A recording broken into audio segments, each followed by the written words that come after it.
It was the mid-1970s. I was at Yucca Junior High School sitting on the curb with my friend Monica.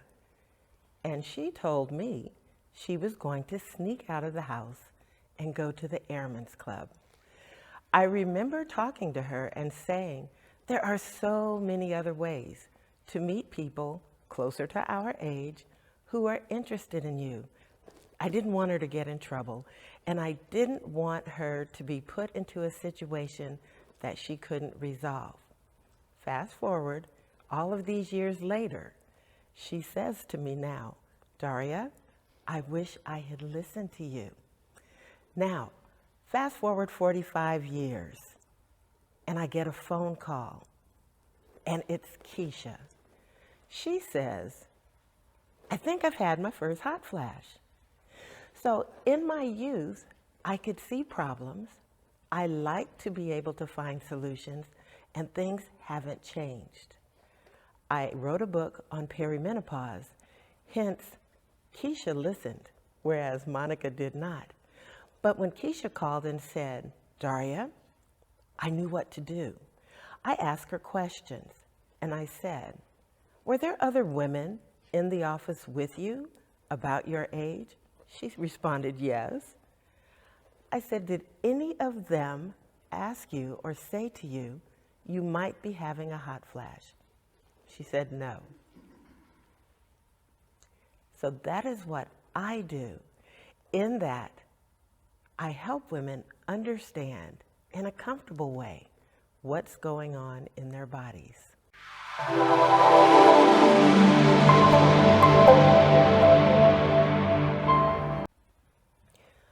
4 months after getting married, I fell ill.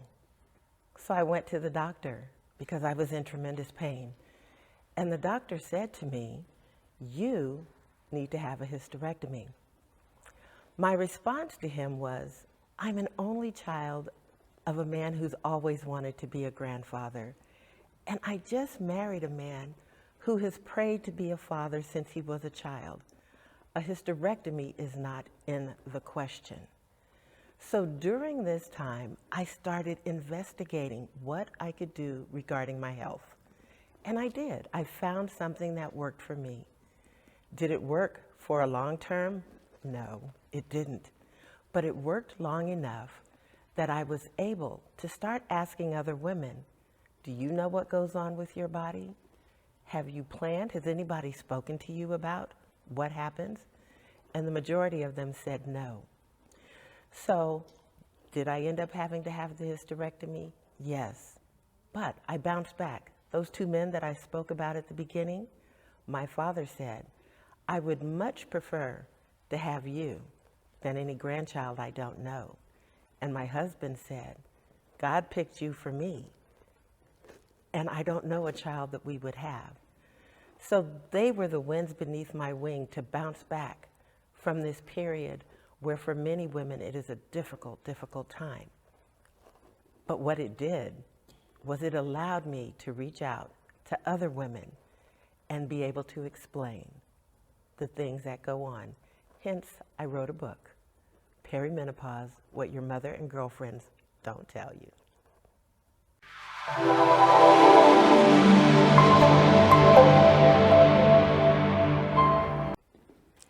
In the mid-90s, I was in my 30s in San Ramon, California, working for Pacific Bell.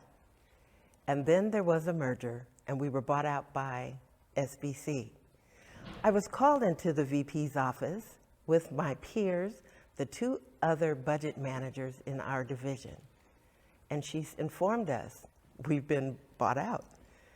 One manager said, I'm retiring.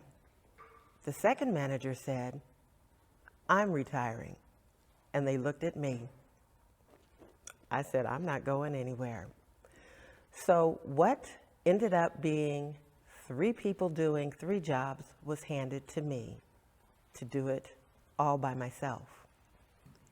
Now, the caveat to this story is both of the managers who retired were second levels. I was a first level. I did the job well, but I never got the promotion. So I did what anyone who is desirous of promotion is I did it on my own, but I was not on my own. I applied for things that I knew that I was qualified for, and I ultimately did get a promotion.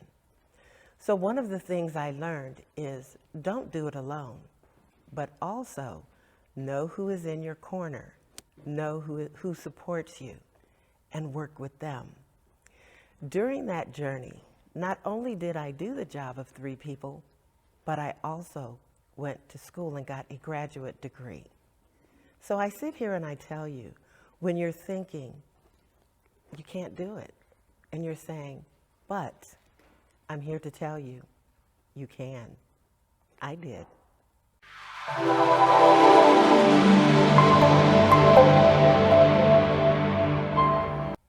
What would I tell my 21-year-old self? At 21, I was single, living in Fairfield, California, working for Anheuser-Busch, and I was stubborn. That's why I was there. But I have to take you back to my freshman year at USC, when I was called into the dean's office, and he said, "Ms. Partlow, you were such a good student of promise. What happened?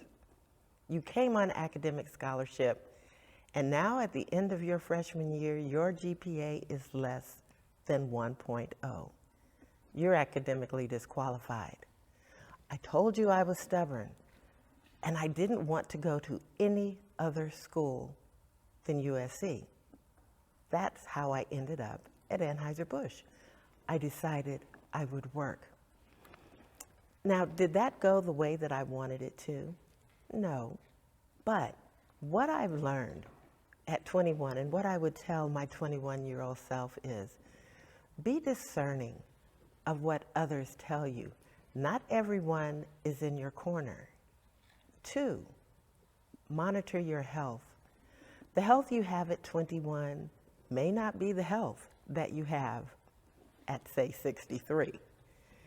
And number 3, pay yourself first, because the things that you're purchasing now, unless it's something that's going to give you value over time, it's really not going to be worth it.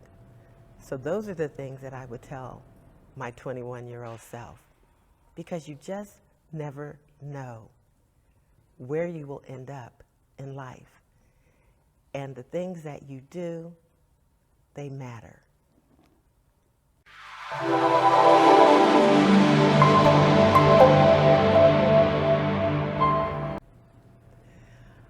I was a keynote speaker at a conference in Atlanta, and my topic was Perimenopause Unveiled, Embracing the Journey. Now, how did I get there? Well, I'll tell you. The number one challenge facing women is not understanding what's going on with their bodies. It not only impacts them, it impacts the boardroom, it impacts their relationships, it impacts the bedroom. So I wanted to be able to share some of the things, because we don't talk about it as women. And if we don't know and we don't talk about it, guess what? The men in our lives, they don't know either. They think we might be going crazy, but we're really not. It's hormones. So hence, Perimenopause Unveiled. In speaking with women, it's the ability to share, because if we don't talk about it, many of them didn't have aunts, they didn't have mothers who talked about it, even though it's something that they went through. So I appointed myself a perimenopause solutionist. I'm like that aunt, that girlfriend that you can trust and that will tell you what's going on. No judgment. I've been there. I've done that. So I have an idea, and it's a safe place. So what else is going on? I want to empower women, like that old commercial.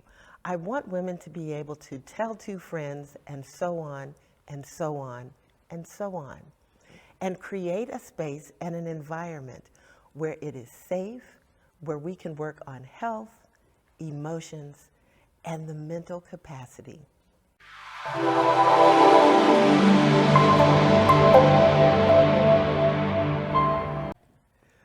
Why do people hire my company, Daria Rosen Consulting, and Age Gracefully Inside and Out?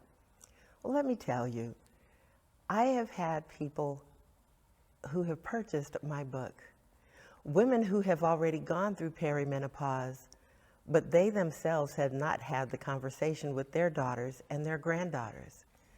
So that right there is a win for me, because now they have empowered others.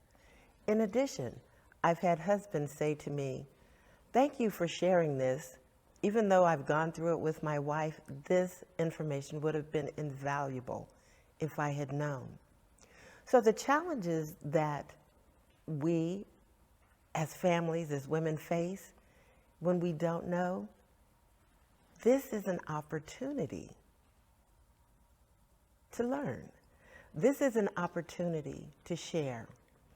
And why they want to work with us is because of integrity. But not just integrity.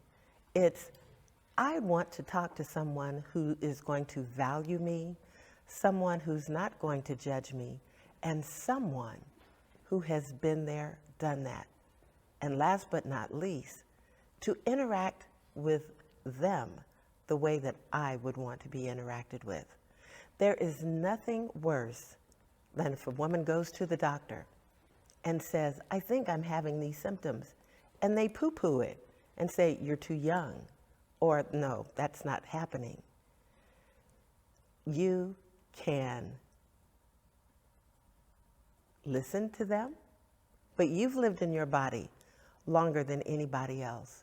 You know what's going on in your body. Listen to it. So come and work with us. We'll talk to you. We'll share with you. We'll empower you and those you love.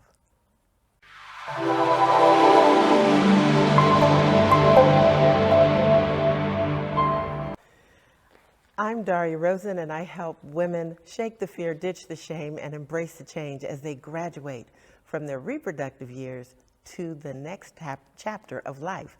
And I've got to tell you what I have enjoyed most about this process is taking the stories that I have lived in, the stories that I have been fearful of, that I have been ashamed of sharing with others, and sharing them with you.